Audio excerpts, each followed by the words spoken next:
शास्त्रों में कहा गया क्या?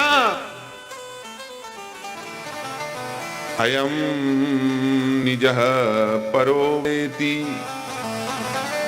गणना लघुचेतसाम्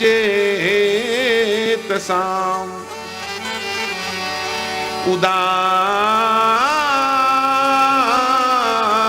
चरितानां तु वसुधैव कुटुंबकम। ये पूरा संसार एक परिवार है। हम सब लोग भगवान से उत्पन्न हुए हैं। ब्राह्मण, क्षत्रिय, वैश्य, शूद्र, अंत्यज, ये चारों सगे भाई हैं, क्योंकि ये सब भगवान से प्रकट हुए हैं। ब्रह्मा के नाभि, भगवान के नारायण के नाभि कमल से ब्रह्मा, ब्रह्मा के द्वारा मनु, मनु के द्वारा क्षत्रिय, वैश्य और अंत्यज, और ब्रह्मा के मुखार बिंद से ब्राह्मण। ये सब सगे भाई हैं, सबके पिता भगवान हैं, उस संसार के पिता हैं।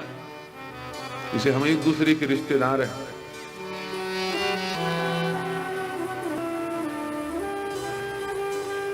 लेकिन फिर भी एक दूसरे से झगड़ा मोल लिए बैठे हैं, एक दूसरे का कल्याण नहीं चाहते।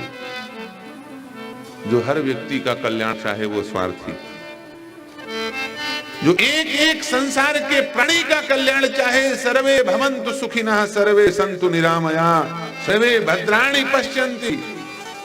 हे नाथ, सब प्रसन्न हो, सब सुखी हो, नहीं दरिद्र को दुखी न दीना, नहीं को अबुध न लक्षण हीना। ऐसा संसार बन जाए, सतत सबको प्रसन्न करने का प्रयास करता हो वह स्वार्थी। जो अपना कल्याण करना चाहता हो वो स्वार्थी। जो धन कमाना चाहता हो वो स्वार्थी। अब धन माने क्या? धन, जो धन हमेशा काम दे उसको धन कहा जाता है। बड़े बड़े अरब खरबपति बेचारे वेंटिलेटर में कोरोना में मर गए। अभी कोरोना हुआ, इतनी भयंकर कोरोना महामारी फैली, वेंटिलेटर में रहे। बेटा मोबाइल से भी बात नहीं कर रहे थे, कहीं मोबाइल से कोरोना ना आ जाए, इतने डरे थे लोग। कोई नहीं, न कोई परिवार वाला गया देखने के लिए, न कोई रिश्तेदार देखने के लिए गया, न कोई नौकर चाकर उन्हें देखने के लिए गए। तड़प तड़प करके प्राण त्याग दिया। अग्नि देने वाला भी बेटा वहां नहीं गए। अरबों खरबों की संपत्ति किसी काम की नहीं रह गई। वो धन किस काम का जो आपके काम ना आवे? तो कौन सा धन काम आता है? बोले ऐसा धन कमाओ जो हर जगह काम आवे, ऐसा धन कमाओ जो छूटे ना। कौन सा धन ऐसा धन है? राम नाम का धन।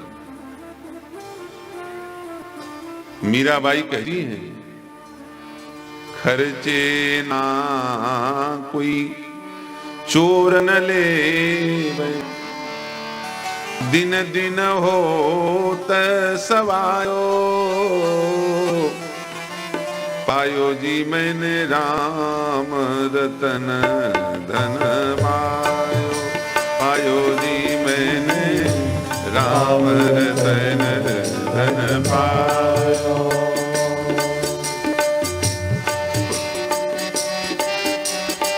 इसको कोई खर्चा करना चाहे, सोचे कि 1 रुपया का 8 आना हो जाएगा, नहीं होता।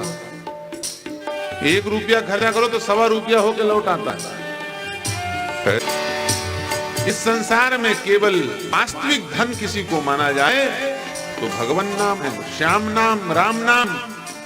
जिसको जो समझ में आए वो भजो, क्योंकि यही धन काम आने वाला है। तो वास्तविक धन भगवान का नाम। जो भगवान का नाम जपना चाहे वो स्वार्थी। हम लोग हैं पक्के 1 नंबर के स्वार्थी। हम ताल ठोक के कह रहे हैं स्वार्थी हैं। आपको कह दे तो भले आपको बुरा लग जाए, लेकिन हमको भी स्वार्थी कहे तो हम बड़े प्रसन्न होते हैं, क्योंकि शुद्ध अर्थ शब्द का पता है ना, स्वार्थ का अर्थ क्या होता है। आत्मा, आत्मी, धन और ज्ञाति, ज्ञान। ज्ञान क्या है? लोकेश साहू जी, भारत स्वतंत्र होने के बाद लोग बहुत ज्यादा अनपढ़ हो गए। आप लोग बोलोगे महाराज आप उल्टा बोल रहे हो। ये गांव के बड़े बुजुर्ग बैठे हुए हैं, सत्य बताइए, पहले पढ़ने वाले को विद्वान माना जाता था कि लड़ने वाले को? किसको माना जाता था, सच बताओ? पढ़ने वाले को विद्वान नहीं माना जाता था, लड़ने और गढ़ने अनुभव सिद्ध व्यक्ति को विद्वान माना जाता था, जिसके पास अनुभव। पहले आप विद्वान हो इसका प्रमाण कागज नहीं होता था। 2 लाख रुपया दो, चाहे कौन सा सर्टिफिकेट बनवाना है बनवा लो, आप वो गधा नंबर है, लेकिन कागज बनवा लिए मेरिट लिस्ट का। आप योग्य हैं, व्यक्ति के योग्यता का परिचय कागज हो गया, कागज, वो खुद नहीं रह गया। और भारत पहले व्यवहारिक ज्ञान को महत्व देता था। आप श्रेष्ठ धनुर्धर हो तो चलो घूमते हुए मछली की आंख पर निशाना मारो। अर्जुन ने मार दिया, शस्त्र विद्या में सबसे अव्वल घोषणा हो गई। प्रत्यक्षम किम प्रमाणम, ये हमारे यहाँ की शिक्षा पद्धति थी। प्रत्यक्षम किम प्रमाणम, खूब रटे हो, रट करके जस का तस लिख दिए, विद्वान नहीं माने जाओगे। उसके समानांतर दूसरा प्रश्न पूछ दिया जाएगा। हमारे यहाँ किसी को भी पहले डिग्री नहीं दी जाती थी। अच्छा, तुलसीदास जी के पास कौन सी डिग्री थी, सच बताइए? तुलसीदास जी के पास कोई डिग्री थी क्या? पीएचडी किए हैं क्या? एमए एमफिल किए हैं? कुछ नहीं किए हैं। लेकिन जिन्होंने पीएचडी नहीं किया, एमए एमफिल बीए ग्रेजुएशन नहीं किया, आज उनके ग्रंथ पर, रामचरितमानस पर, श्रीमद् भागवत पर, वाल्मीकि रामायण पर, कबीर दास के पदों पर बड़े बड़े विद्वान पीएचडी कर रहे हैं, शोध कर रहे हैं। क्यों? क्योंकि उनके पास प्रतीकात्मक ज्ञान नहीं था, उनके पास प्रदर्शन वाला ज्ञान नहीं था, उनके पास दर्शन वाला ज्ञान, व्यवहारिक ज्ञान।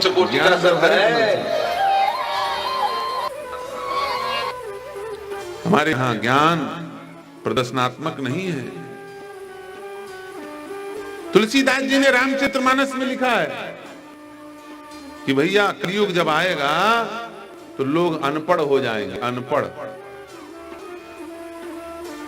अनपढ़ नहीं, निरक्षर शब्द लिखा है, निरक्षर शुद्ध लिखा है।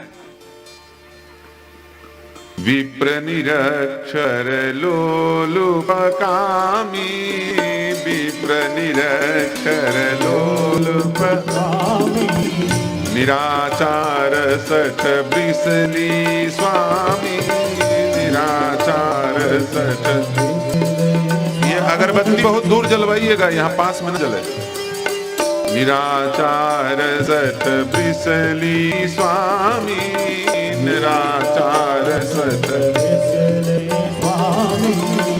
विप्र निरक्षर, ब्राह्मण सब, विद्वान सब निरक्षर हो जाएंगे। कोई दिखता है निरक्षर? अब नहीं दिखता। तो इसका मतलब संतों की वाणी असत्य है? नहीं, वो भी सत्य है। संतों की वाणी असत्य कैसे हो सकती है भाई? तुलसीदास जी ने कहा, संतों ने कहा, जैसे जैसे कलयुग बढ़ेगा लोग निरक्षर होते जाएंगे। और आजकल तो जो अंगूठा छाप स्कूल नहीं गए हैं, नारी लगे प्यारी तुझे रोती, क्या तो कहते हैं सॉरी, वो भी अंग्रेजी बोलते हैं सॉरी। एक हल चलाने वाला बिल्कुल स्कूल नहीं गया था, एक शब्द न जा रहे अंग्रेजी के, बोले महाराज जी मैं आ रहा हूं, थोड़ा वेट करना। मैं कहा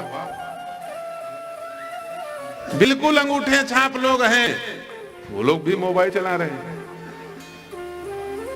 तो कैसे निरक्षर हुए भाई? ये बड़ी गलत है क्या? नहीं, ये बात सही है।